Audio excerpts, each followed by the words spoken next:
everyone, Leo Bond here. I'm back again today for the Best Buy Canada plug-in blog, and this time I've got a very cool and pretty slick looking radio-controlled speedboat to show you.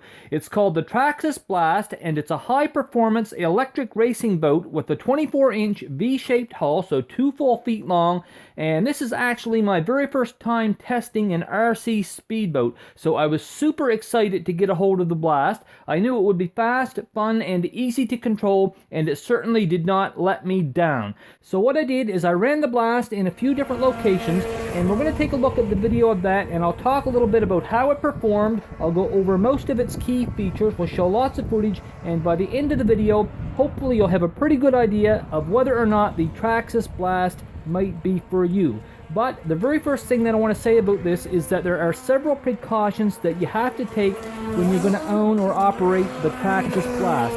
And these are mostly just common sense things that will extend the usable life of the boat, and I won't go into too much depth on them here, but I will suggest that if you do pick up the Blast, give the owner's manual a pretty good examination before you get started so that you'll know the various do's and don'ts of running this thing. And I'll also mention that the Blast is a freshwater only vehicle, so you definitely want to keep it away from the salt or even brackish water, and you also want at least 10 inches of depth to run it in. And also make sure that the water is as clean and clear as possible. I took it to both a lake and a river myself, and I looked for very clean, calm areas that had little to no current that I had to be concerned with, although I did have to put up with a little bit of algae and other freshwater weeds here and there that would occasionally get caught up in the propeller and slow things down.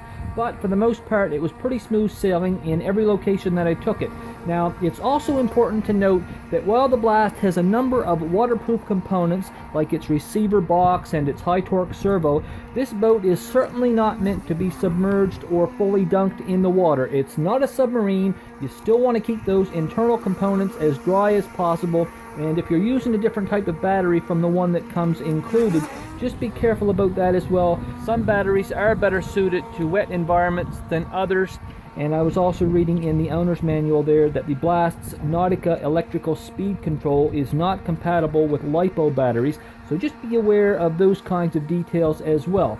Now, as for the battery that does come with the Blast, it's a Traxxas power cell made up of 6 connected cells. It's a 7.4 volt NIMH 3000 milliamp hour battery, and I found that I was getting maybe 10 to 12 minutes of pretty much all out running on a complete charge before I started to feel like I'd better bring it in. I didn't want to have to go for a swim to recover it out of the middle of the river, so I didn't exactly push my luck on that. Once it started to become a little bit sluggish, I just ended my run for the day. By the way, the charger for this is not a fast charger, but at least it does plug into a standard wall outlet.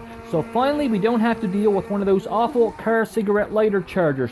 But what's sad about that is that it takes about 8 hours to get a full charge on this, so you will have to wait a bit between runs. But because the Blast uses a rather ingenious water cooling system to keep its Stinger 20-turn electric motor cool, you can probably bring multiple battery packs with you if you want and get an overall longer run without having to worry too much about overheating the engine. And basically how this system works is that there's an external forward-facing pipe at the Blast's stern, which sits just below the surface of the water, and the faster you go, the more water is forced into and through that pipe. And basically what happens is that the water goes up through the hull, and the pipe wraps around and around the motor 5 or 6 times so that there's a continual supply of cool, if not cold, water running through the pipe hard up against the motor to keep it cool.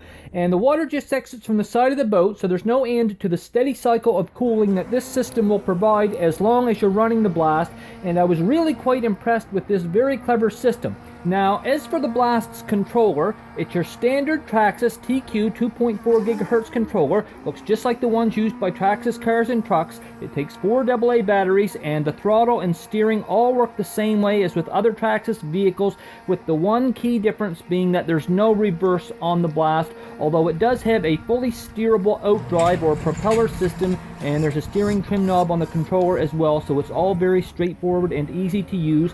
I didn't have any incidents while operating the Blast myself, and even when I was a bit wild with my steering, the Blast always maintained excellent positioning in the water, which was likely due in large part to the built-in foam flotation system that it has.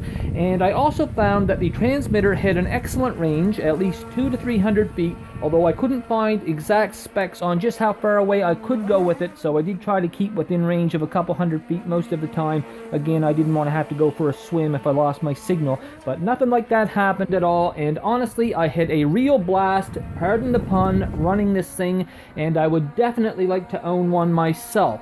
Now, just as a couple of last-minute notes about the Blast here, its surface-piercing propeller is extremely powerful and loud, and since it's also exposed, just like an outboard motor, you might want to be careful with your fingers not to nick yourself while it's running. That could hurt. And the Blast also comes with its own very neat little display stand that you can set it on when it's not in use, so you can place it in the stand and then display it prominently anywhere in your house. It looks really cool just sitting there on a desk or in a window or whatever. And of course, the Blast is intended for users ages 14 and up, but I do think that it's easy enough to operate that pretty much anyone can have a real ton of fun using it.